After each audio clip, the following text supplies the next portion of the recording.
Good morning. Welcome to the City of Woodbury. This is our wonderful municipal complex that you're standing in, and it's a privilege to share with you today about the Partnership for Inclusive Innovation and being a part of the Georgia Smart Communities 2021 cohort. We have a very distinguished list of guests sitting here in the audience, and I will not go through all of their names, but I would like to call out a few. We have Larry Hansen with the Georgia Municipal Association. We have Dave with the ACCG. We have John Strickland, Mayor with the City of Concord, Brandon Rogers with Pike County, and a litany of others. And I'm not going to go through them. If they have an opportunity, I'd like for them to come up and just share in a moment who they are and why they feel so inclined to be with us today. But if you are joining us by Zoom, I would ask that you please keep your mute button activated so that we don't have a lot of feedback. And with that said, I would like to turn it over at this time to Ms. Stephanie Broxton with the Partnership for Inclusive Innovation. Stephanie, welcome. Thank you so much, Mayor Ledbetter. At this time, I would like to welcome Ms. Jessica Simmons, who is the Deputy CIO for Broadband and Special Projects with the Georgia Technology Authority, to talk about connectivity here in Georgia.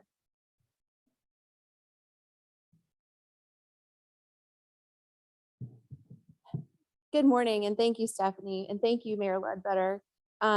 It's certainly appropriate that we're here in Woodbury today, which was the state's first city to be recognized as a broadband-ready community by the Georgia Department of Community Affairs in 2020.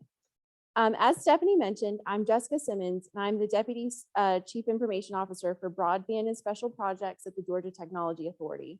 And I'm very excited to be with you today for the Partnership of Inclusive Innovations announcement of the communities that have been selected for the 2021 Georgia Smart Communities Challenge.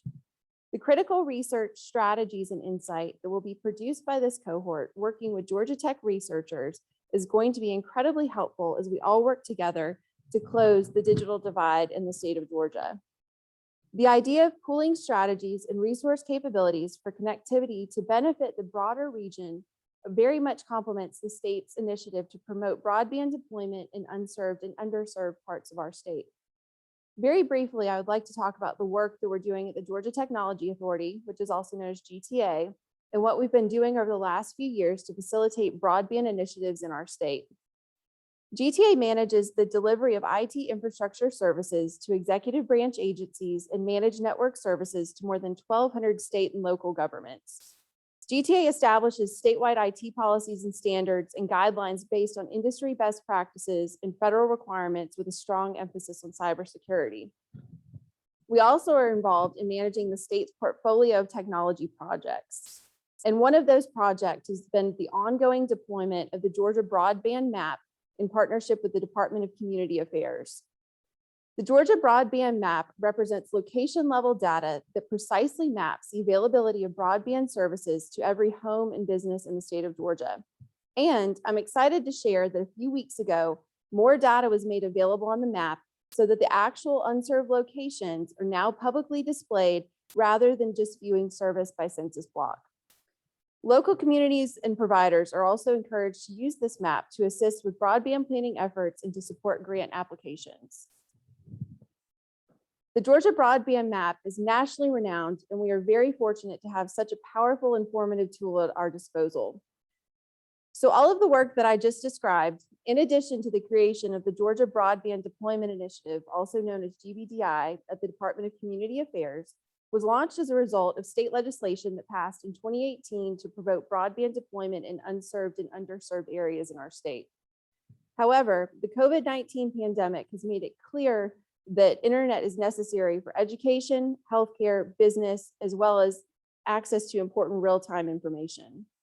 And because of the foundation that our state built over the last few years, the state of Georgia and the Department of Education were able to quickly pivot and get resources and access to many students who had to switch to virtual learning as the pandemic began over a year ago. Additionally, the state is currently very well positioned, in part thanks to the Georgia Broadband Map, to invest new resources strategically into broadband projects. Back in June, Governor Kemp announced the creation of the Georgia Jobs and Infrastructure Committees, which will be responsible for receiving applications and making recommendations to the governor regarding federal coronavirus relief funds allocated to Georgia through the American Rescue Plan.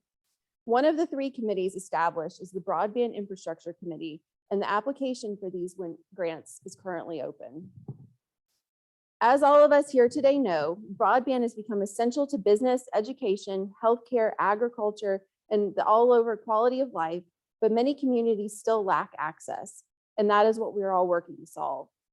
GTA is working with many of our state agency partners, including the Department of Community Affairs, the Department of Transportation, the Department of Economic Development, the Department of Education, and the State Properties Commission to further expand the state's strategic plan for broadband. And we look forward to including the insights, best practices, and opportunities for replication that are identified by the Georgia Smart Communities Challenge. The cohorts focus on innovative solutions and evaluating emerging technologies, including how they are adopted by the communities, will certainly assist the state as we all work together to finally solve this issue with the historic resources that we are investing as a state. Thank you so much for inviting me to be with you today, and I look forward to us working together on such a meaningful undertaking for the unserved citizens of our state.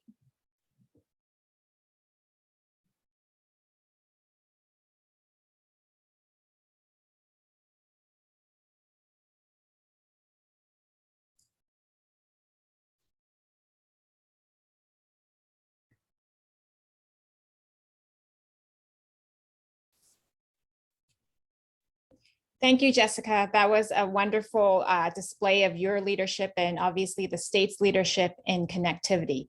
I want to thank you all for joining. My name is Deborah Lam, and I oversee the Partnership for Inclusive Innovation. And I'm very excited to join you virtually. And I'm joining you because my son is home from school. And I think it's a reflection of the broader concern that we have, that I'm able to have the privilege to join you virtually because of the connectivity connections that I have, but not something that everyone else has across the state. And it's something that's very meaningful for all of us to move forward, and something that we've really seen the state push efforts on.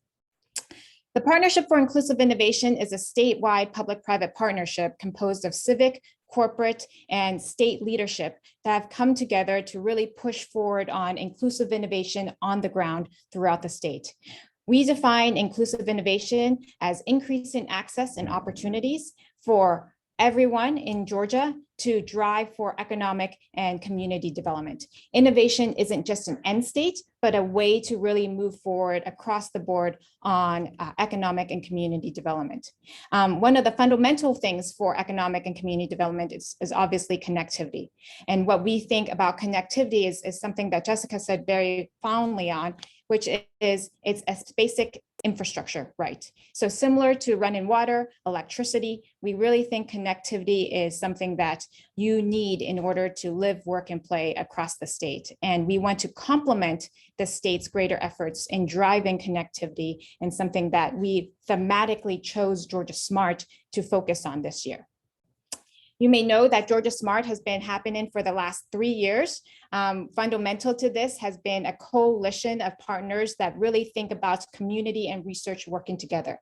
So we start with the community problem or issue, whatever that is, whether it's in transportation, affordable housing, et cetera. And then we think about how research, multidisciplinary applied research, can be used not to just think about the single bullet solution, but work as a way to empower the communities to work hand in hand.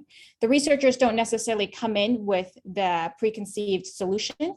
The communities don't come in with a preconceived solution either. They work together to understand what the local context is, what the range of multidisciplinary applied research can be used to address the concept, and then co-create over the course of the year, a range of solutions that could empower communities with better decision-making, increase cost efficiencies in terms of their technologies and tools, and better service to its residents. Meanwhile, from the research side, they get better research because they get validation from real-world feedback from the communities and more competitive processes to advance their research. Over the course of the year, they implement their projects. Under the Georgia Smart Mentorship, we provide technical and financial assistance. And what we've seen today, after 3 years of doing this, we have 12 active projects across the state. This includes a network of smart sea level sensors in Chatham County that's used to address more frequent and severe hurricanes. It includes building a digital twin around transportation in the Uptown Columbus Business District.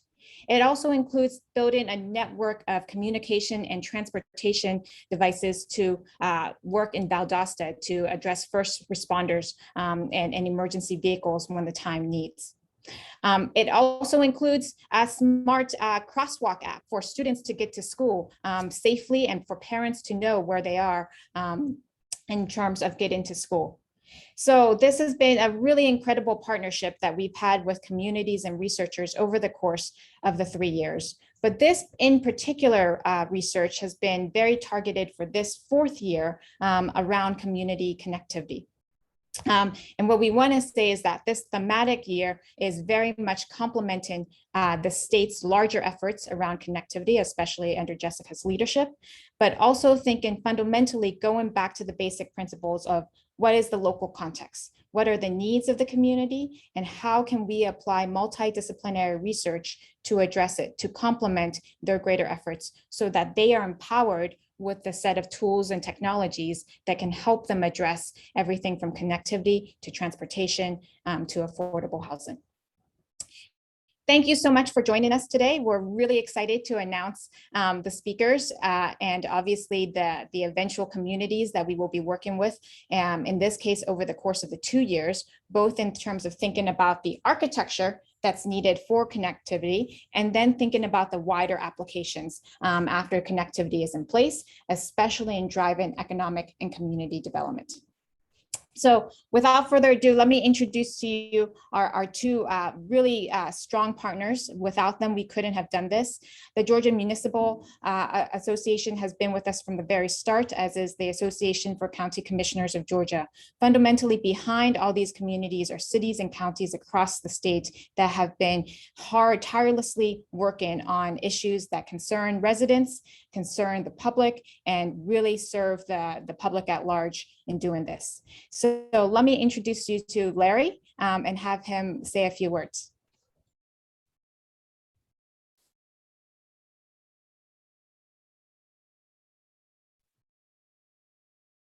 Well, thank you, Deborah, and good morning. It's my pleasure to be here in Woodbury with you today for the announcement of the 2021 Georgia Smart Communities Challenge Cohort. As Deborah said, I'm Larry Hansen, Executive Director of the Georgia Municipal Association. Our association is now in its 88th year. We are a voluntary nonprofit organization that provides legislative advocacy, educational, employee benefit, and technical consulting services to our members. From Atlanta, with over 500,000 residents, to Edge Hill, with just 24, we represent all 537 cities in Georgia and over 3,500 individual elected and appointed members within those cities. Our mission is to anticipate and influence the forces that shape Georgia cities and to provide leadership, tools, and services that assist municipal governments in becoming more innovative, effective, and responsive. In other words, we help cities create places where people want to live, work, and play. And our efforts to do that in the area of broadband connectivity has been an important focus over the last few years. In 2018 and 19, we partnered with NTIA, USDA, DCA, GTA, other federal state agencies, officials in cities, telecom experts, industry and civic leaders, as well as private providers to host statewide rural broadband summits. These summits attracted hundreds of city and county elected and appointed officials from all across the state. The first summit was in 2018, and it was to help provide a roadmap for planning broadband infrastructure projects, starting with the basics and explaining how to develop a plan of action. We hosted a second summit in 2019 to share success stories from around the state, to receive an overview of the DCA and GTA broadband mapping project, and turn around the latest about federal partners and funding opportunities. For the past 3 years, I have had the honor to serve on the FCC Broadband Deployment Advisory Commission, tasked with making recommendations on broadband employment across the nation. I'm also proud, well, in fact, that was initially an industry-heavy group, and it was an honor for me to represent local governments and speak to the need of local control and impact on broadband deployment nationwide. I'm also proud to serve on DCA's State Broadband Advisory Committee, and so pleased with the work of DCA and GTA that has been referenced earlier, so that Georgia is now the first state in the country to map the entire state and know the locations of all underserved areas. And that's certainly going to pay dividends for us in the future. Through the years, we have supported at the state and federal level the protection of local control when it comes to broadband deployment. We support a balanced approach to telecommunications policy that allows new technologies to flourish while preserving traditional local regulatory authority. And over the last few years, we've partnered with and supported the efforts of the Georgia Smart Initiative and now the Partnership for Inclusive Innovation. These efforts understand that innovation and the need for connectivity aren't solely the realm of the private sector, that there is a need for focused attention on the needs and goals of local governments and the communities and the citizens they serve. And more importantly, these efforts are focused not just on implementing new technology. Instead, there's a recognition that the heart of it all are the needs of people, and being inclusive and equitable are foundational requirements for success, so that we can all together build vibrant and economically prosperous communities. We are proud of our relationship with Georgia Smart and look forward to continuing these meaningful partnerships in the future. And now I'm excited to announce the two cities that are part of this year's Cohort of Communities. What's really exciting is that this year's cohort includes small communities that are often left out of large-scale solutions. Georgia is a state of small cities. 75% of the cities in this state are under 5,000 in population, and 61% are under 2,500, while 43% are under 1,000. So it's important that our smaller communities be given these type of opportunities, and I commend Georgia Smart for making an effort to reach out and include them. So now let's get to it. The 2021 Georgia Smart Cohort will include the cities of Woodbury and Concord. Woodbury, with a population of a little over 1,200, has employed an innovative wireless internet service provider network as a publicly owned utility. Researchers will assist in enhancing and expanding this network, as well as exploring connectivities for the proposed Meriwether County Ag Tech Center for Innovation. Concord, with under 350 residents, has a network similar to Woodbury's. Georgia Tech researchers will work with the city to advance network connectivity through further testing and evaluation. Challenges to overcome in Concord include terrain, foliage, placement, and adoption, among other factors. Researchers will also assist the city in exploring connectivity applications, such as having water sensors available in public facilities for operational efficiency and potential cost savings. These are important and exciting projects, and I know we all look forward to hearing about each city's success in the future. I would now like to ask Woodbury Mayor Steve Ledbetter, followed by Concord Mayor John Strickland, to say a few words. Gentlemen.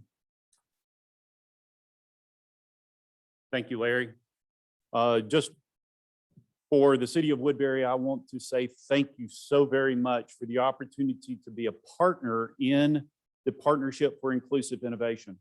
Our community has worked very diligently over the last few years to identify some areas of opportunity to deliver high-speed internet to our community. And in light of the pandemic from 2020, we have shown that we are able to deliver high-speed internet in a way that was innovative, but we've got steps into the future that we need to take in order to continue delivering that level of service to our community.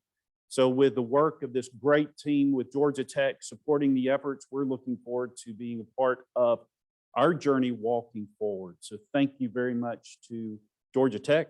Thank you very much to the Partnership for Inclusive Innovation, and thank you very much to the Georgia Municipal Association. Your partnership to progress broadband for our rural communities is very vital. We couldn't have done it without DCA or with GTA support. We have really molded this partnership in a way that we think will be beneficial for our entire state. So thank you very much.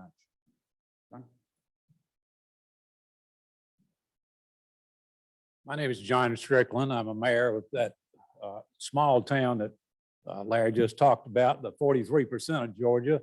And the challenges we've had to do broadband have just been, we've talked about it for years. We have tried to approach a lot of the bigger companies to be involved in Concord, but they all said we weren't economically viable to do that sort of thing. Fortunately, I have a council that understands our needs and have committed to doing this project. And I want to thank Steve Ledbetter, Mayor of Woodbury here, for his speech that got us involved in it. We realized we had the money, we had the capability, we had the desire to do broadband in a way in a small town. Right now, we are up to about 40 customers, and we only have 330 customers on our water system. So we're hoping we're going to be at that 330 at some point here. But we're really appreciative of getting into this project. Originally, we had a similar wireless system in our town back in the early 2000s. We had a graduate of Georgia Tech that started a startup company in our town, and he put this system in for a few of us just so we had some sort of internet service. Unfortunately, he sold out his business and moved on, and we've been searching ever since. And thank that we reached this company that has helped us putting this system in and bringing a fiber optic into our city hall, and we transmit it through our water tower and throughout the community. But the challenges we have are pretty good to get to these others. We've got most of the people that have line of sight to the water tower, but now we're developing ways to get through under foliage, which is a real challenge for us. And we are looking forward to what Georgia Tech and Georgia Smart Community is going to help us with here so that we can have better service to everybody in our town. Thank you.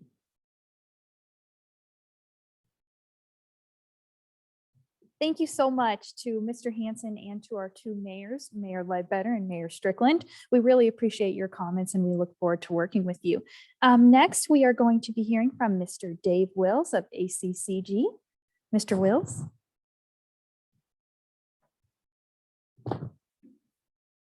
Well, good morning, and thank you for allowing me to be here and to be a part of this process. I'm going to be pretty brief, but I'll say that I believe that it's appropriate to analogize what we're going through at this point in our history with what happened nearly 100 years ago with the Rural Electrification Act. When we think about who deserves service, it's not just people who live in the big city or the metropolitan or the densely populated area. It's every Georgian deserves to have access. And so I think that we've got to consider not leaving anybody behind. How many times a day do we access our smartphones? And we take that for granted for those of us who use them. And yet there are people out in Georgia, not just in rural Georgia, but even in pockets in more urbanized areas that don't have access to affordable, reliable internet access at speeds that are appropriate for doing things like we're doing here today, where we're having video conferencing. And so I think it's entirely appropriate for us to consider this as an investment in our future, because if we don't invest properly, we're going to leave people behind, and we don't want to leave any Georgian behind. And so with that, I'm proud to say that today, Pike County and Spalding County have been selected to participate in this process. And it's my pleasure to introduce Brandon Rogers from Pike County, the manager there. And then following him will be Chairman of the Spalding County Commission, Clay Davis. Thank you.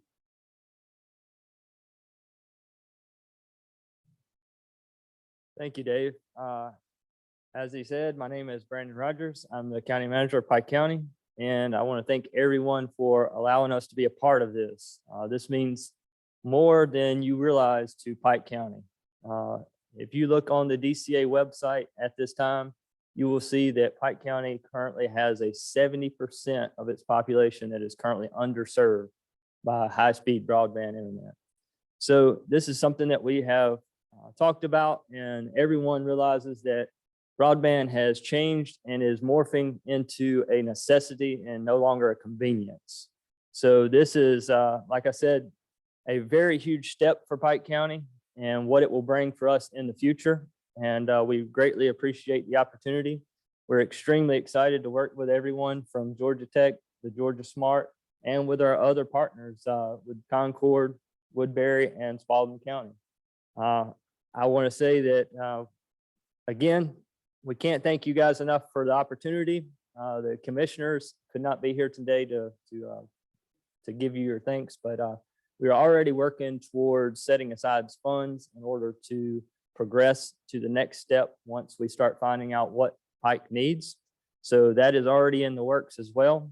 And we are excited and ready to get to work. So with that said, I would like to invite up Mr. Chairman Davis from Spalding County.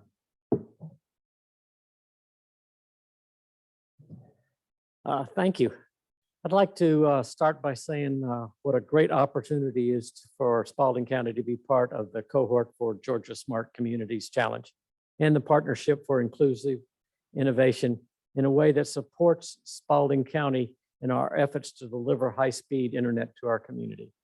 On behalf of the Board of Commissioners, we are thankful to Georgia Tech and the great team of professors, researchers, and students, some that we have already met. We're excited about the progress we will make with this team leading the way. And I want you all to have a great Spalding Day. Thank you.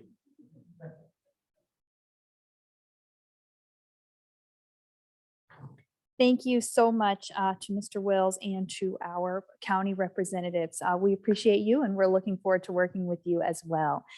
So now we are going to hear from President Cabrera of Georgia Tech.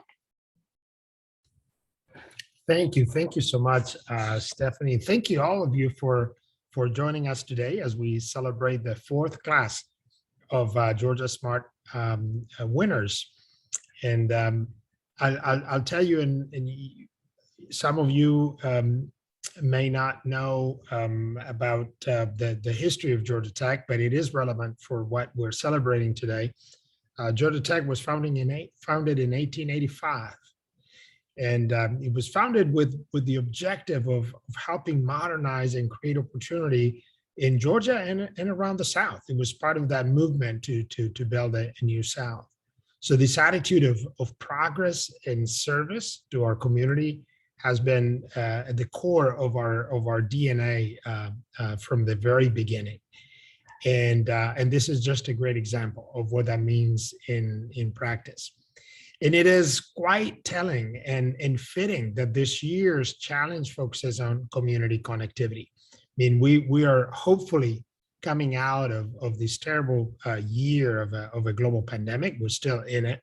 And if you think about the tools that have allowed us to navigate this pandemic, one is this novel vaccine that as of, I think, an hour ago has been now approved by the FDA based on a very modern mRNA technology. But the other set of tools that has allowed us to navigate this is the internet, is information technology. When we had to pivot at Georgia Tech and all of your universities in Georgia, all of our public universities, it was only possible because we had the internet and we had tools like this to do video conferences and to share information throughout the internet. Without it, this would have been a much more painful and much more disruptive year.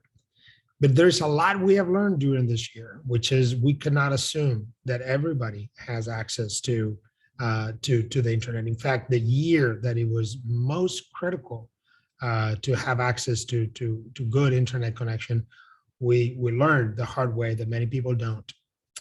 Many of our students who went back home, they found that they just all of a sudden were cut out or they didn't have sufficient access to their classes. Our life, our work, our productivity, the future of our economy really relies on everybody having access to good internet and broadband connection. Just like water and electricity and transportation, which at the beginning may have been seen as luxuries and nice to haves, and very quickly they became necessities for everybody. So is connectivity. Connectivity is critical for everybody to have access to learning, to have access to economic opportunity, even increasingly to healthcare. So this year's class of winners is just part of that Georgia Tech ongoing commitment to serve our community, in this case, to address connectivity infrastructure and to improve access to the resources that everybody in Georgia needs.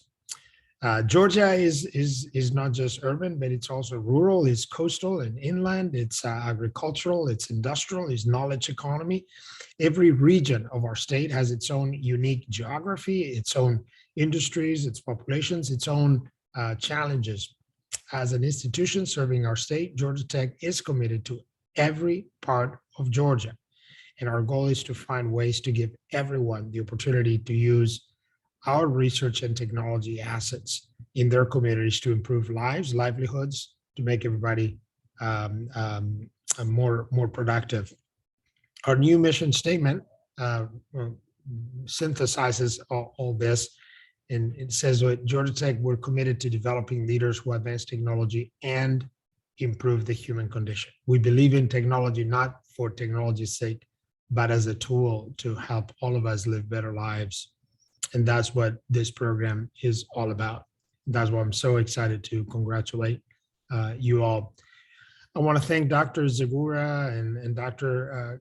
Gavrilovska and the rest of the Georgia Smart researchers here at Georgia Tech, everyone at our Smart Cities and Inclusive Innovation program, and the state's public-private partnership for inclusive innovation, all the communities who applied for this year's challenge, and of course, the winners, the cities of Concord and Woodbury and Pike and Spalding communities, who soon will be making great progress in making connectivity a reality and bring these projects to fruition. So thank you, all of you, and once again, congratulations.